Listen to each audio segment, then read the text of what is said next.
Hey, welcome aboard. Michael Rudman is in the house. As well, we have AVQ Eric Hayes. Bruce Pollard says, where does the First Amendment stop? Melanie Keelan is in the house once again. Melanie, great to see you. Again, let's see. We missed you on Ask Egberto Anything. We had a great Ask Egberto Anything. Ironically, we had equal numbers of conservatives and progressives. 3-3. We only had 6 people. I wish we had a lot more. But 6 people, that was great. That was excellent. Anyhow, what else have we got here? Michael says, Egberto, I missed an important one from last week. AP says that Texas man ticketed for feeding the homeless outside Houston Library is found not guilty. A man has been found not guilty of breaking a law against feeding homeless people outside a public library in Houston, concluding the first trial to be held after dozens of tickets were issued against volunteers for the group Food Not Bombs. Friday's verdict in the sprawling Texas city is the latest flashpoint in the debate. Many American cities offer whether feeding the homeless is an act of charity or a crime that raises health and safety concerns among people who live and work nearby. The city of Houston said it will continue to vigorously pursue violations of its ordinances relating to feeding the homeless, according to a statement released to news outlets. Paul Kabash, lawyer representing Food Not Bombs volunteer Philip Ficon, told KPRC after last week's verdict, the law that the city has passed is absurd. It criminalizes a Samaritan for giving. Texas are enforcing laws against helping the homeless, laws against feeding the homeless, as if the homeless aren't people. Texas is trying to codify evil. Let me tell you, this actually is a part of my story, right?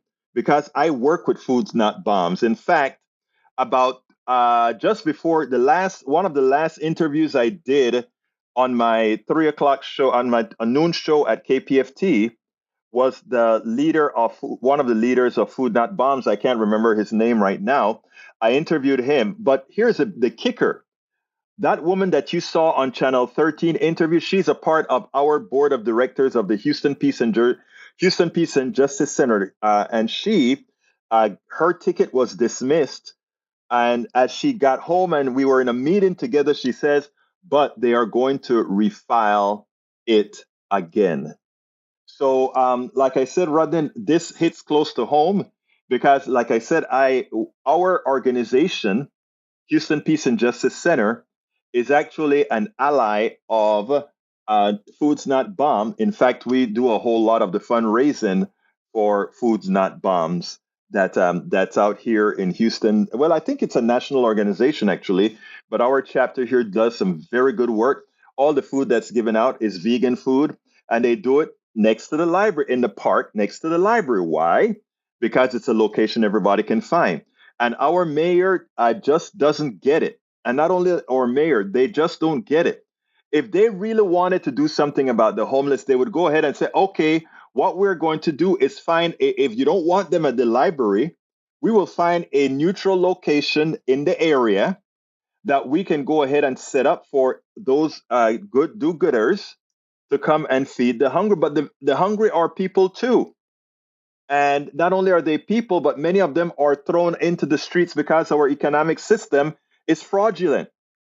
But so few people can realize that right now. Eileen is the woman who was who got a ticket and got it dismissed and was interviewed by uh, at Channel 13. She's on our board of directors, one of our great members of the organizations. Okay, we have ABQ says error submitting reaction, Twitch messing up. Sorry to hear that. Belen says, everybody, hello, good evening. Bruce wants to know where does the First Amendment stop? I don't know, Bruce, but I saw a lot of lawyers talking about that, where they said if somebody talks about uh, uh, going ahead and rob a bank, and they don't necessarily are not necessarily successful in robbing a bank, but their words cause the robbing of the bank, well, that is not protected by freedom of speech, right? So those are the things we look at. Eric says no college education dilemma of selling his business he started in America, 21 million. I don't know. You may want to tell us a little bit more about the story, El Senor Eric Hayes. Let's see what else we got here. Anyone on Twitch got this? I guess you got a broken page, huh? I haven't seen that, but we'll figure that out later. All right. We also have Michael Roden says First Amendment stops when speech or criminal actions. Exactly. Yvette Avery Herod is in the house. Hola, Yvette, ¿cómo estás? Great to see you here, my wonderful union activist that gets results. Maywood says, I really like Food Not Bombs. Know them quite well. Exactly, Maywood. Michael says, Egberto, those who work with helping homeless people deserve all the love in the world, but honestly makes me wish our nation prioritized this issue so that there were next to no homeless people at all. Exactly, I agree. Bridge MCP says, hi all, sorry I missed Saturday. Had to change the OHV cap and well, other tractor crap. Well, we know you're a hard worker, my dear beautiful lady. Maywood says, make me that. No, now, no. Okay. Michael Ronan says, now we just have to wait for the conservative to mention that 1/3 of all homeless area are in California. It won't be long. Well, of course, if California owns about 1/6 of the people in the country, what would you expect? But folks don't do the numbers, right? Eric Hayes says, Daily Coast on Earth video, teachers union president rant students. Egberto, this is something to see. Why would teachers be drawn to this? We are just trying to give our kids a place to learn things, and life should be guided by the parents, right? Not the schools. Not true. I don't want society solely guided by parents, because if parents are thugs, if parents are the scourge of the earth, they have beautiful children. Should we make the thugs or the scourges of the earth be the ones who mold those children into effective societal beings? I don't think so. You got to think these things through, Brother Hayes. Oh, parent, like if parents know best. An ignorant parent is an ignorant parent. And I could be an ignorant parent. You know why I send my kid to a school? I send my kid to a school because there are a lot of things teachers don't know that I want my kid to know. I don't want to be the purveyor of just what my kids know. I want my kids' view to be expansive. Anybody who just sits, parents knows best. No, they don't. But you know what? A politicians can't go out and say that. That's why I could never be a politician. Do parents know what's best for their kids? Hell no. Hell no. There are some parents who know what's best for their kids, but I will warrant to you that most parents need society to really mold their kids. That was a great thing back in Panama where I grew up. We grew up in a society, a community where just about everybody was your parent. If another person's parents scolded you, you didn't go home and say, "Ma, do you know what Miss Rodriguez told me?" And then your mother run over to Miss Rodriguez to cuss her out, and that wasn't how it worked in Panama, in our days at least. If another parent scolded you, you kept that quiet because you were raised by the community, and that's how our community was. But now we have all this individualism, this rugged individualism. And rugged individualism is never good for society because you grow up with a bunch of foolish kids. Because if they have foolish parents, they will be a reflection of their parents. I want my kids to be a reflection of my good parts, not my bad parts, my good parts, and whatever they learn on the outside, and maybe come home and teach me. Like my daughter has come home and taught me a hell of a lot of stuff that she would not have known if she depended on me to teach her. So no, brother Eric, absolutely not. Parents do not know best. Some may know best in certain areas, but they sure as hell don't know best. All right, yelling fire in a movie theater, not freedom of speech. You get that right. Eric Hayes, Daily Caller is garbage with numerous fail fact checks. Find better sourcing. If somebody gives me something with Daily Caller, I ignore it automatically, right? I don't even bother reading it anymore. It could be right. But because of their reputation of who they are, I simply don't read certain rags. Now, I will read Fox News. Fox News has very good news on online, right? Not only that, the local Fox stations, like here in Houston, they're just fine. Fox News, the propaganda station, is horrendous. Okay, so you got to know where to get your news from. All right, let's see what else we got here. Carl Cox says Lindsey Graham is a pile of crap, just like Trump. It never ceases to amaze me how many people vote support the stealing from the bottom 99% to give to the mega rich, and they don't know it. They say, just steal a bit more from me, please. Egberto, yep. I know, but California is working on the homeless issue, though not nearly as fast. Yeah, but California needs to get rid of even some of our liberals. Notice I didn't say progressive. Liberals that talk a lot of crap about wanting to help the poor or whatever, but they don't want certain things in their neighborhood, right? So let's be frank here. We want a progressive government, a progressive people, but don't don't sit down and think all these liberals are good people. They're just as bad. They're nothing but people that like to maybe conservatives with a conscience. All right, Paul Fleming says he's checking in. Welcome aboard, Paul Fleming. Michael Lee Grant says, "Hey, all from hot Texas. I know Grant is hot as hell. By the way, Grant was great in the meeting that we had on Saturday. In fact, I learned a little something from Grant. I learned a little something from both my liberals and my progressives in this last meeting that we had. I had to learn about certain things about the flu back in the 20s, I think it was. So great information all there. Bree says it takes a village to raise a child. I agree with you wholeheartedly. I was raised by great parents and a great village. That's all I can say. I had great parents and I had a great village, and I could not have been who I am without both of them. I know there are some people who shook me up that if my parents ever knew that they had to shake me up, then they would shake me up as well.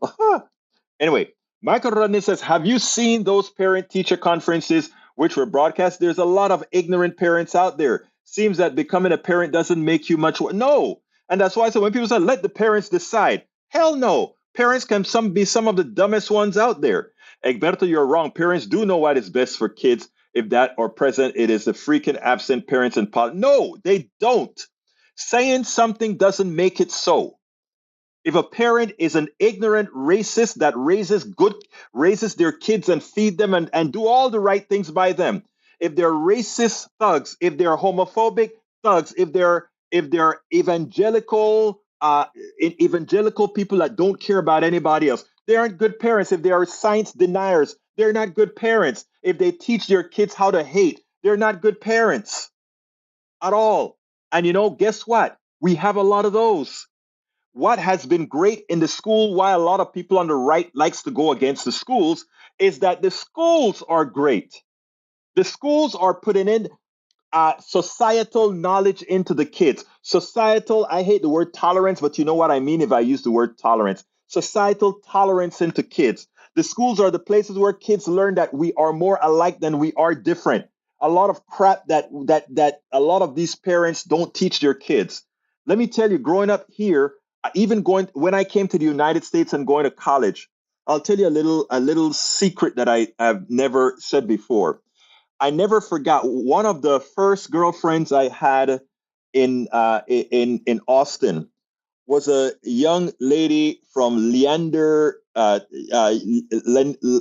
Texas, in the Hill Country, and we were, it was great, and we had a great time. We went out together. We, regular date and stuff, and it was Thanksgiving, and everybody was going, and those foreigners who had their girlfriends in the states, etc., they would talk about going with their girlfriends or boyfriends to Thanksgiving. I kind of felt sorry for my girlfriend because I knew that I wasn't going home, or not going home, going to her home for Thanksgiving. And how was she going to tell me that? Right? But I knew what was coming. So she tried every excuse why it is that, I was going to be there in Austin and not there. But that's how she was reared, right? Is her parents a good parents? They don't know it all. She came to the University of Texas and she became a person who respected and honored humanity, but not her parents. Are they great raisers of kids who know best? Hell no, they weren't. They put that young lady through hell. Okay? So let me get that right to you folks. No, parents don't necessarily know best at all. At all. All right. Bridge MCP says, if I did something in school, mom would give me more of it. I know, Bridge. Me too. Me too. Michael Rodden says, testing 1, 2, 3, restream bot. You were working? Check it out. Egberto is just one step away from arresting parents for what they teach their children at home. No, I'm not. I'm just wanting their children to be exposed to the right things. Lee Grant, I wish kids wilding in New York City this weekend could have had better parents. Guess what, Mr. Lee Grant? I wish so too. But guess what I can guarantee you? All those parents weren't a whole bunch of progressive parents. I guarantee you half of those parents were conservative parents. I guarantee you half of those parents were parents who lived on the island. Where, well, I won't go into that. That's another story. Maywood says, well, we were run almost exclusively by conservatives and Republicans for the last couple of 100 years. It has only been recently that we woke up. Exactly, we got woke and started voting the Republicans out, but still have a lot more to go. Local governments are still dominated by conservatives. Exactly right. Tom C says Trump finds it's easy to break many laws until one day a special prosecutor calls. Now he begins to worry about the verdict of a jury that could lock him up for life behind prison walls. The walls and laws. I like that. I like that limerick. Don't forget to keep those things all and post it to your section of our website, my brother Tom C. All right, Maywood says from Michael Rudney to Eric, daily callers garbage with numerous failed fact checks. Find better source. And Eric Hayes says for the people that go around just bringing kids here and not being parents, well, that is sad and disgusting. Yes, it is. Deborah Moyer says the MAGAs are adult toddlers. Exactly. Michael Rudnin says Fox News. Fox Business has multiple failed fact checks, nearly all of them in regard to presidential politics. Again, you have to, whenever you get news today, you have to fact check it. If you hear me, fact check me. The good thing about what I do is I make sure and fact check myself. So you're not gonna catch me in a whole lot of stuff, right? All right, Maywood, don't need the freaking video doesn't lie. Look at it and listen. Oh yes, you think the Daily Caller staged that? Actually, listen. The context. I can make a video say things. I am honest with the way I cut videos. I am very honest with the way I cut videos, but you should try things elsewhere. All right. Michael says back in the day, if teachers called a parent in to talk about their child, the parent would take the side of the teacher. Now they take the side of the child, and the children know it. Replying to Rudden, Michael Rudney, yep, and that is where and everyone in comes. I don't get that very well. All right, Michael also says if there are evangelicals who don't follow their book except to pound the cover. I know this is a Bible. This is a Bible, but they fail to live within it. Paul Fleming says, I know it's no secret, but in has to be said, if this was a person of color that caused a riot on the Capitol, he would already be in jail. Of course he would, but not able to go around the country spewing ignorance. True. Eric says, good parents don't need school to raise their kids. They don't need school to raise their kids. Then they will raise ignorant kids. It's that simple. If I was the sole interpreter of what my daughter learned, my daughter would not be the central complete person that she is. I am happy that my daughter went to Kingwood High School. I am happy that my daughter went to Shadow Forest. I'm happy that my daughter went to Howard. I'm happy that my daughter went to the University of Texas. She went to all kinds of schools that framed exactly who she is and was able to communicate with everybody. And that's the issue with evangelicals. They want tunnel vision so that you can be under the control of a few. But it's hard to explain that altogether. Paul Fleming says teachers go to the schools and get an education just like doctors, lawyers, engineers. Why are we diminishing what these people are capable of doing? They are vested in time to your children. Exactly, Brother Fleming.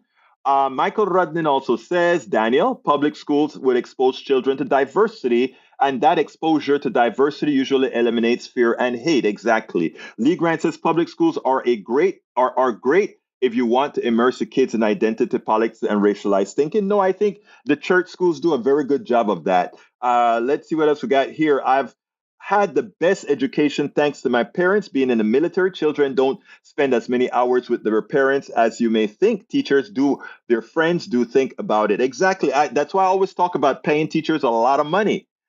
I invest, look, we have the conservatives. They don't care that the super rich, like the stockbrokers that do nothing for them, all these elitists make a whole lot of money, right? But the people that we should be happy to pay that kind of money to, collect the taxes from them and pay that kind of money, the teachers, they complain. Our most valuable assets isn't a piece of stock that we purchase. Our most valuable asset are our kids. You know, I could not think about something more precious to me than my daughter, right? So how dare you want to give a tax break to a stockbroker and force a teacher to pay for the supplies in her entire classroom where your kids are going to spend a whole lot of your time? The insanity of the right, it's just preponderously ridiculous. Okay. Paul Fleming says, I read that one already. Michael Renner says, Eric Hayes, if a source has shown to be SHIT, I'm not going to watch anything from them. Why bother listening to known liars? I agree 100%. If a particular publication makes a mistake, it's understood. However, if a system continues to do so, it should be left alone. All right. Paul Fleming says, I don't discount homeschooling. My neighbor's kids, her parents got homeschooled and they very good people. So it's a choice just like anything else. That's why you have parent-teacher conferences. They have curriculum for your child. And look, there are good homeschooling methodologies, right? I know people who do homeschoolings, but guess what else they do? They meet with other families. They go on bus tours. They go on museum tours. They learn about the way the world works. They do a whole lot of things together. But that's not what we're talking about. When Eric just comes and blatantly says parents know best in an insular way, that's absolute. And I love you, brother, but it's rubbish. It's absolute rubbish. It's qualifiable, quantifiable rubbish. All right. Michael Ren says, Egberto, if a publication has a long track record of lying, they should be put in the trash. I couldn't have said that any better. Anyway, let's get busy. Today we need to get started with our interview with Miss. Did I get the wrong one with Mira Weinstein? I had the wrong one queued up, but here's the interview that we did with Mira Weinstein. Welcome to one more edition of Politics Done Right. My name is Egberto Willis. Today we are honored to have Mira Weinstein with us. She is the founder and organizer-in-chief of Organizing to Win. Anytime I hear organizing with the word win, that's what it's all about. Welcome to Politics Done Right. Mira, how are you doing today? Good. It's nice to meet you. I'm Mira Weinstein. Oh, I'm sorry. Sorry for saying it wrong. If you speak Spanish, it's like Mira, Mira. Mira. Well, hablo español, so it's Mira Weinstein. Okay. All right, Mira. First of all, tell us a little bit about what got you into founding an organization, Organizing to Win. Well, my whole background is in organizing and political campaigns.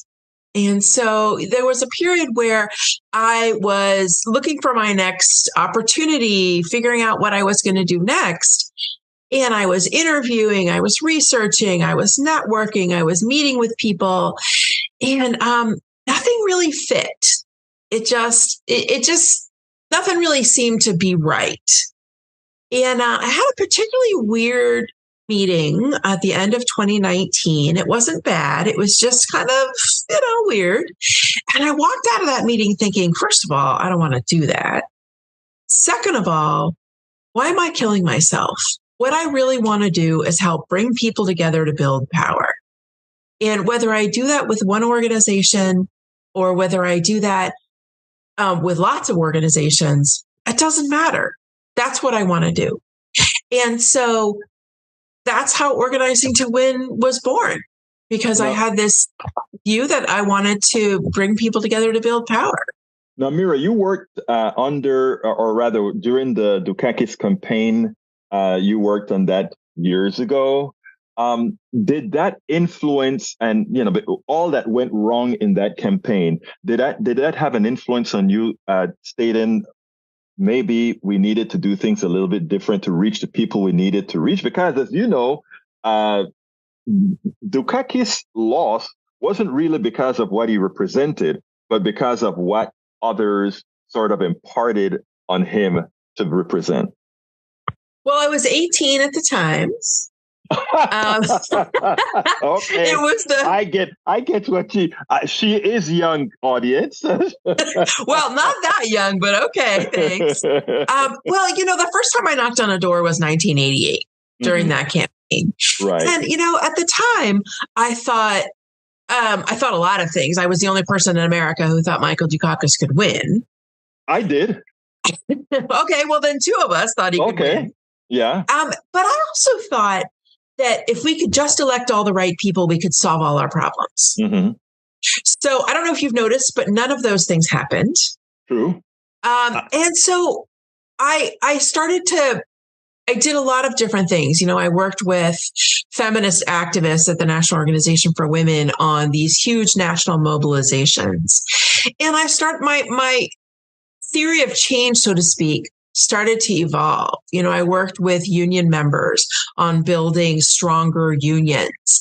And I worked with gun violence prevention activists. And I worked with teachers and former teachers who were fighting for educational justice in their communities.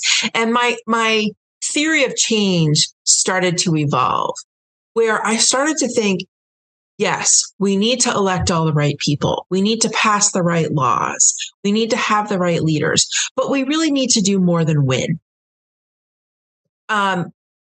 We need to build power. I was talking with one of my sort of formational organizing bosses. She was the first supervisor I ever had in actual organizing instead of political campaigns. And so I was talking to her about the difference between organizing and mobilizing. And she said, she thought about it for a second. She said, organizing is transformational. And I sort of understood what she meant at that time. So we have to win, right? We have to elect all the right people. We have to pass the right laws. We have to have the right leaders in place. And we have to do more than win. Mira, I mean, I love what you just said, because earlier today on my on-air program, KPFT 90.1 FM show, Politics and Right, a caller called in. First of all, an initial caller called in and spoke about those people that simply have given up on voting. And it was specific. He was specific to Black men not voting. And, a Black guy called in and he said, yes, he was talking to me. And yes, I don't see the value in voting anymore because, we don't really get a choice on who to elect. Here's what you've just said to us. You've said, wait a minute, it's not just enough to elect the people, the right people. There is more. And I was trying to explain to the young man that there was more. And I think that is what you're alluding to as far as organizing above and beyond the elected. Did I get that right at all?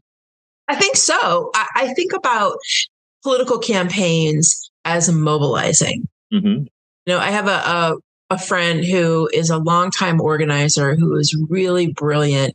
And he says you have to organize before you can mobilize. And so organizing is this sort of intangible, squishy, abstract thing in some ways, where I think about the definition of organizing is bringing people together to build power. And when those people are together, when we have consensus, when we trust each other, when we have relationships with each other, we can move together to mobilize. Right. It's interesting, Mira, because, and this is for the wrong cause, but it's exactly what you're talking about. If you look at the consistency of, let's say, the Trump voter, the ones that he can do no wrong for, there is a strong trust among that group, as well as trust even to a person that isn't trustworthy. But they're exhibiting all the things that you would like to see, simply, however, on the correct side of values. I think so. it's tough to make that shift, right? Hard to put myself in those shoes. I know. And I think that there's something special and different about that group of folks. And I haven't quite figured out what it is. It's, I think that there was similar following Mm-hmm. to Obama. Mm-hmm. But of course, I'm an Obama supporter, so I think it's different. Right. So it's hard to be, I'm not sure there is any such thing as objectivity. Mm-hmm. So it's hard to sort of put myself in the shoes of someone who thinks about following Donald Trump the way that many of us follow Obama, right? It's hard to make that equivalency. Well, I think you answered that already, though. I mean, if you take a look at narrative, right? The narrative that these guys, and, I get Trumpists that call into my program, and, I am very respectful in the way I deal with them. But one of the things that they have, all of them, they have a narrative. And it's a narrative that plays to their culture, a narrative that plays to their beliefs, a narrative that, and when Obama came into power, or when Obama started his, what was the phrase again? We are who we've been looking for, and that those sort of things. It is something that we could hold on to, and it felt real, right? To those people, it feels real. And you're organizing, when you talk about organizing to win, it's generating that narrative, in my opinion, at least, to those, even including those who have a false narrative. How can you bring that to them? I think about this in a couple of ways. It's the easiest way to talk about it is in terms of elections, even though elections are really more a mobilization than an organizing. But I think that there are elements of organizing that we can bring into traditional politics. And I started to think about this. This is sort of a long-winded answer to your question, but it's how I think about it. I started to think about this after the 2018 midterms. Mm-hmm. I helped turn at least one of the Orange County, California districts blue in 2018. And then Orange County. Wow. Yeah. Well, we could talk a long time about that. I also, in 2018, I worked with a gun violence prevention organization on a member engagement campaign. Mm-hmm. But after that election, I was talking with someone who was also involved in one of the flipped districts. Mm-hmm. And she was telling me, we have all these fabulous volunteers who want to keep going, but we don't have anything for them to do. And I was like, oh, dude, there's always something to do. But it got me to thinking, because I thought, in 2018, there were folks who voted for Democratic U.S. House candidates mm-hmm. because they didn't like to see children in cages. Mm-hmm. They're not going to be with us on gun violence. They're not going to be with us on certain issues. Right. But they didn't like to see kids in cages. And I thought to myself, those people are not ours forever. Mm-hmm. But that's because we don't have a relationship with them. Amen. Right? Yes. And if we could apply some kind of relationship building, traditional organizing tactics to these communities, then we may be able to shift them. So I was thinking about that and kind of spinning up the organizing campaign in my mind and talking with a friend of mine who's been really instrumental in the shift that Orange County has made. Mm-hmm. I was talking to him about this, and he said, well, that's right. And there are also folks that we're not talking to, and that's why they're not involved. And so I was thinking about that as you were telling the story of the caller, because there's also a community of people that we're just not talking to, mm-hmm. right? And so, because they don't vote because we don't have a relationship with them. Right. So why should they? There's been a 50-year campaign to convince many communities of people that politics is just not about you. Oh, don't worry about it. Politics isn't about you. And we're not talking to them, right? So why should they vote? Of course, they're not going to engage with us because we're not talking to them. And so it's these two communities of voters or potential voters that we're not talking to, that we have no relationship with, right? And that's the basis of organizing, is when you build a relationship, you can move into action together. And we don't have relationships with these folks. So I think there's a whole lot of things we can do to move some of the tactics of traditional organizing to communicate and engage with, these two different kinds of communities broadly defined. Mira, that actually is not a long-winded answer. That was the perfect answer. And the reason why is the way you ended. The magical portion is we don't have a relationship with them. With that young woman who told you, I have all these people with nothing to do. They have a lot to do, building relationships. And there's an interesting thing, because I'm in Kingwood, a very red district, probably much redder than what Orange County used to be. And it turns out here in Texas that if we take a look at how the mixture of the church and the social organizations get together to nurture these people to the right, to nurture them with things that are not really in their best interest, but they feel the love, they feel the love. So they follow the love. So I think you nailed it. And with organizations like yours, understanding that, because what we have, in my opinion, and you tell me if you think I'm wrong or not, is we have a lot of, and people don't like when I say this, but we have a lot of elitist organizations in Washington that seem to believe they know how to talk to somebody in Idaho or Orange County or Harris County in the redder areas, etc. But they don't. But those are who get paid to come with the analysis. And then a Mira Weinstein is trying to build funds for organizing to win, have to go scratch to be able to do what she just proved needs to be done. So, well, let's be clear. I'm not the only one who has this brilliant idea. No. I understand. And I wasn't trying to imply that. I'm trying to say I know a lot of organizations like yours that are doing the necessary work to go out there and do exactly what you said, right?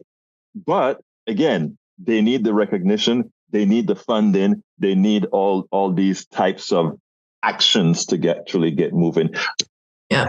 Mira, look, give me a closer. Tell me what I should have asked you that I didn't. Tell me something that you wanted us to cover more in detail. Let's close this baby out. I think we can't be afraid to talk about power. Power is neutral. And sometimes we get hung up or intimidated out of talking about power. Yet power is the ability to act. And if what we want to do is build inclusive, equitable communities, we need to talk about power. Not power over, but power with. And so that the meaning of organizing is bringing people together to build power together, right? And the key words being people together and power. And so I think that if we have that opinion or that perspective on power, we're not afraid to build it, because it's power with, not power over. Mira Weinstein, founder and organizer of Organizing to Win. Thank you so kindly for having been on Politics Done Right. Please keep up that great work that you're doing. Well, thanks for having me. I really enjoyed it. It was a great opportunity to talk about the things I love most. All right, folks, I hope you enjoyed that. And there is the Flintstone cart, as per the one and only Brige MCP. That is funny. I remember I used to be hooked on the Flintstones. It used to be called something Piedras. I've never watched the Flintstone in English. I've only watched the Flintstones in Spanish, and it used to be called something Piedras. I don't remember what it was. Piedras means stones. But it was so funny. In Spanish, I can imagine how it would have been in English, but I never actually watched it in English. Anyhow, let's see what else we got here. By the way, I just want to give some kudos to our posse here, the PDR posse, because and even in our Pica Piedra, ay ay ay, los Pica Piedras. I love you, Rodney. You can find everything all the times, man. That's great. Los Pica Piedras. Okay, but anyhow, here is the thing. This is important. We had a great discussions in our Ask Egberto Anything on Saturday. And interestingly, we only had 6 people this time. I want this stuff to grow to 30, 40 people, but we only had 6 people. Now, here's the thing. There were 3 conservatives and 3 progressives. And we didn't agree necessarily, but we had substantive discussions. And there are times that I got corrected by Lee Grant, and I told him about, hey, man, I didn't know that. Thank you for sharing that. I remember not forgetting about a pandemic previous to our current stuff that he reminded me of, and it's like, oh God, I forgot about that. And within the conversations, we all exchange, right? I'm looking at our stuff right here, and I'm noticing that May Wood comes and he tells Eric Hayes, hey, you were actually right, Eric, about that. I didn't realize that this particular person was appointed by Obama and not a conservative or something like that. The reason I'm bringing that up, and the reason that warms the heart, is I want us to get back to the position where it is okay for us to have screwed up on something, be corrected by somebody else, whether they are of your ideology or not, and simply say, hey, thanks, man. I didn't realize that. I forgot about that, or I learned something new. That is how, because like I said, most of us want the same things, like I say all of the time, right? A lot of folks don't want to quite accept that, but that is the truth. And when I see these kind of a commentaries, it makes me feel good. It really tells me that we are doing something right. Here we can have a community, our online community right now, that listens to the live version of Politics Done Right, and we can, we can pull each other's strain and do all these things, but know that we are this one community. All right, let's go ahead and listen to Brother Lindsey. Lindsey Graham did some interesting work I think it was over the weekend, but check it out. Well, Lindsey Graham continued to make a fool of himself. You won't believe what he said at a conservative, a Republican event. This is astounding. Check this out, then we'll take it on the other side. Here's the person at the head of the class for humiliating themselves. Somebody who said after January 6th he'd had enough and then got intimidated and actually groveled anymore. Lindsey Graham. This is Lindsey at a Republican Party dinner Saturday in his home state. People ask, what happened with you and Trump? I said, well, he beat me like a drum, and I acknowledged that he did. He sort of liked hearing that, but we found something in common. I've come to like him, and he likes him, and that gets us through 18 holes of golf. One thing I can tell you, you better not screw with this guy or you regret it. Jonathan Lemire, I got to say, I don't know how you do that. It's not in me. No. I never was. I don't think it's in most people. I guess the question I keep asking is, what's worth that? And I can tell you, having a congressional pin is not. In fact, I don't think anything's worth humiliating yourself the way Lindsey does. But I mean, we can expand this out again. Donald Trump threatened a federal prosecutor saying, I'm coming after you, calling him deranged on stage, no doubt knowing that this was going to amp up the number of death threats that Jack Smith had. And yet Republicans in the House and the Senate sit meekly by, quietly by, and continue to act like this is normal. One has to ask the question, what does Donald Trump have on Lindsey Graham? What does Donald Trump have on a lot of these politicians? It can't be just about being elected. After all, Lindsey still has some more time on his contract, if you will. There must be something that President Trump has on key Republicans that's holding the reins and that's allowing others to follow because they don't know exactly what he has on them. And you know what? I definitely don't know this for a fact, but you've got to ask yourself the question. Who allows themselves with that stature, the stature of a senator of the United States, to be so ridiculed, to be so taken advantage of? Who allows that into their reality? Who allows that into their reality? Now, let me tell you something, my dear brother Ledo. Ledo says it's hard to reach out to people you hate. The hate for evangelicals is strong on PDR. Let me make a correction. I can't hate evangelicals. My sister, who I love dearly, I love to death, I will defend her to the death. I have other friends right here in Houston, devout evangelicals. My goddaughter, devout evangelical, someone who even loves, what's the name of the, God, I can't remember her name. No. I don't hate them at all. I do not hate them at all. Now, I want to hold the pastors who've screwed with their minds. I'd like to hold them accountable because everything that they preach is anti what Jesus really stood for. And you see, I have the right to speak about that because I was born a Catholic, converted to a Baptist Christian, converted to one of the most Bible riveting groups, Maranatha, for a few months while I was in college.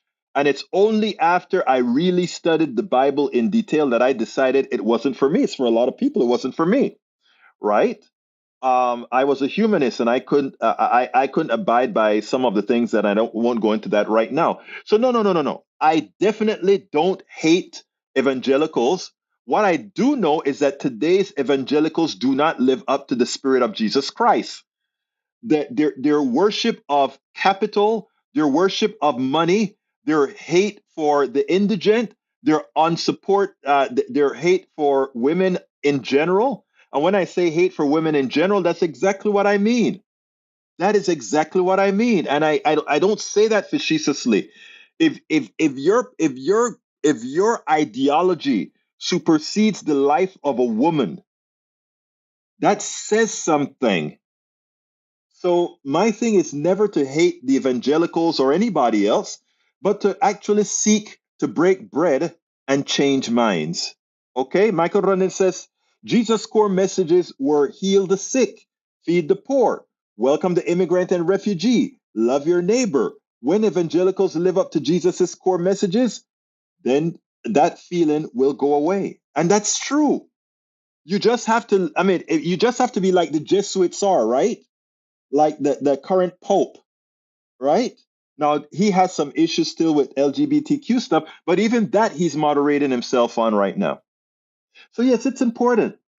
It is important, and I'm glad you brought that up, Senor. I'm glad you brought that up. But let's be frank, let's be honest here. Evangelicals who profess to be Christians are not living Christian lives. They're not following the Christian tenets. They are some of the most hateful people there are. Just go to an abortion clinic. I tell you what would have been. Let's say you don't like abortion, and you go to an abortion clinic where a lot of women are marching in. If you had that soul, and I've done a lot of videos at the abortion clinics here in Houston to see the vile that comes across those people, right? But just think about how it would be if you said, ma'am, I'm sorry that you're going through this. Help the person go through it, and then talk about how can I make your life better so that you won't have to go through this trauma again. But that's not what they do. They don't say, let's support policies so that a family can be sufficiently economically viable that they don't need to ever consider aborting a fetus. They don't do things like that.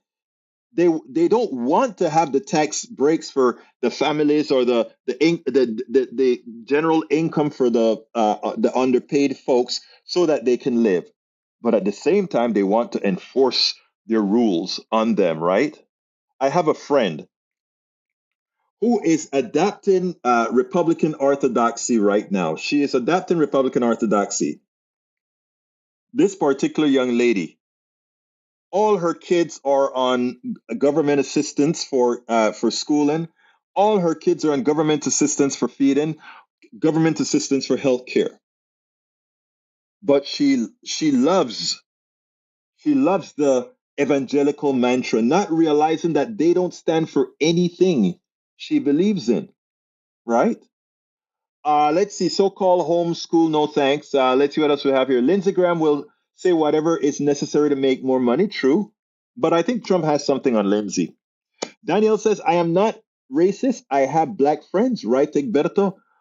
Daniel, you are not a racist at all. I don't really think you're a racist, even though you say some very racist crap.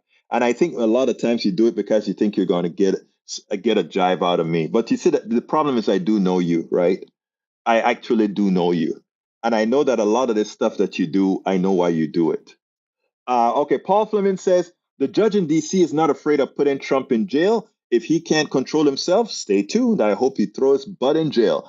Bridge MCP says, after today, Rump signed the agreement to shut up. Robert Davenport says, pity the fools. They're not worth anyone's hate. Hey, you remember that, Davenport? The pity the fools. That was Mr. T, right? Yeah, Mr. T. Anyway, Michael Rudden says, Eric Hayes, yep, about that, Trump both overall and overvaluing his properties for financial gain were crimes that the New York AG, Attorney General, might prosecute soon, which it should. Paul Fleming says, just tell the evangelicals that Jesus is a person of color, then you'll see how much really care about Jesus, which they don't, just based upon how they cheat their neighbors of different colors. Oh, boy, that's funny. All right. Brit says, Michael Rudden and Eric Hayes, yep, about that, Trump both overvaluing and undervaluing his properties and financial gains were crimes that the New York agency will prosecute. Yes, they will. Are you shaming him for his sexuality? Is what Lee Grant's asking. No, I'm not shaming him for his sexuality. In fact, if Lindsey Graham were to come out and say, I am gay, I mean, I think he would, to put it bluntly, I think he'd get more votes around the country for president. Because finally they say, oh, you're human. All right. Evangelicals love money, wealth. They believe that God loves the wealthy, mega rich, etc. Well, there's this stuff called the prosperity gospels, right? Eric Hayes replying to British MCP, just bring more, I will read it. Just bring to the point who's concerned. I mean, really, this is political versus rule of law. Not true. Tom C says, have C Washington Post 824. One of two. The average doctor in the U.S. makes $350,000 a year. U.S. physicians are making about 50% more than German doctors and about more than twice as much as UK doctors. Egberto, check before posting on the screen. This one might be too harsh to show. Okay, I'll check it out before I copy it to the screen. Let me take that off the screen for starters, and I'll put it on and see what it says. Are you going to get me in trouble, Mr. Rudnin? The teachings of Jesus: feed only those that look like us and pass the drug test. Give your money to those who are wealthy. The rich and the powerful shall inherit the earth. Do not kill unless they really deserve it. Do not. No. The teachings of the Republican. Actually, I don't think that's and my Republican friends. This is not for the ones who are truly Christians. These are the ones that are for play Christians. I wish that's what the topic had said. Play Christians. That's what this one is for. Johnson says, B. Johnson says, awesome interview. Thank you so kindly. The second one of two for Tom C. says, the United States has fewer doctors per person than 27 out of 31 member countries tracked by the OECD, and 31 out of 31 with the fewest primary care physicians, generalists, 3.1 per 10,000 residents. It's a shame, but we understand why. We absolutely understand why. Daniel Lado says, Robert Davenport, thank you so kindly for your support. He says, power to progressives. We are the true patriots. You've got that right. We are the true patriots. We are the ones that support everybody else. Thank you very much for your super chat. Thank you so kindly, Robert Davenport. Who's going to follow Davenport and give us a super chat? Thank you, Davenport. Daniel Ledo says, all people hate. Egberto, tell us 5 days a week who and what conservatives hate. It's a lot. I wonder if Egberto can list off some of the people and groups of progressives hate. Yes, I could. Do you want me to? They hating conservatives. Progressives hate conservatives who hate. Progressives hate people who harm, people who do bad things. That's who they hate. Now, I am a different type of progressive. I hate no one. And I've had to teach myself after I see those who hate, not to hate. It's a learning proposition, something that you have to work hard to learn. All right. I'm running out of time here. Eric Hayes says, Bad Orange Guy could be out of shot. Brief says, Michael Rundon, Eric Hayes, hate has been around since forever. Hate becomes socially acceptable in some segments of our politics. True. Lee Grant says, progressives are judgmental. Yes, they are. They are judgmental. I won't argue with that. Why isn't, but also are conservatives, but we'll go into that in a different day. Anyway, guys, I got to get out of here. It's 359. I want to thank all of you guys for being here at Politics Done Right. I couldn't do this stuff without you guys. You guys are wonderful. Let me just tell you straight up. Both my conservatives and today we have a good balance. My conservatives and my progressives are great, great, great people. Now, let me tell you something, though. We're going to continue this journey of understanding, all right? Please remember to support our program. How can you support us? You can support us by going to politicsdoneright.com/support. There's the link, politicsdoneright.com/support, or you can give a super chat like our brother Davenport has just done. But we cannot continue doing this without your wonderful and great support. politicsdoneright.com/support has all the different ways in which you can support this project. This is a project designed not only to give you 2 live shows a day, but also to write blogs, videos, books, all the works to move the progressive message forward. We cannot do this unless it is funded by you. And you guys have been great. I cannot tell you how great you are. Please support the program. My name is Egberto Willies. This is Politics Done Right. And you guys know how I end this baby. I am what? We spend a lot of time deconstructing the news, trying to parse it into a form that everybody can understand. We try to find those little nitpicks where it flies above the fray, etc. If you really like these videos that we do, I want to ask a big favor. Please go ahead. Number 1, subscribe to our channel. And number 2, please join if you can. Thank you so kindly for watching. Keep watching. Please remember to share. We must populate the entire internet with our progressive message, a message that we know is what most Americans say that they want. So help us, please join.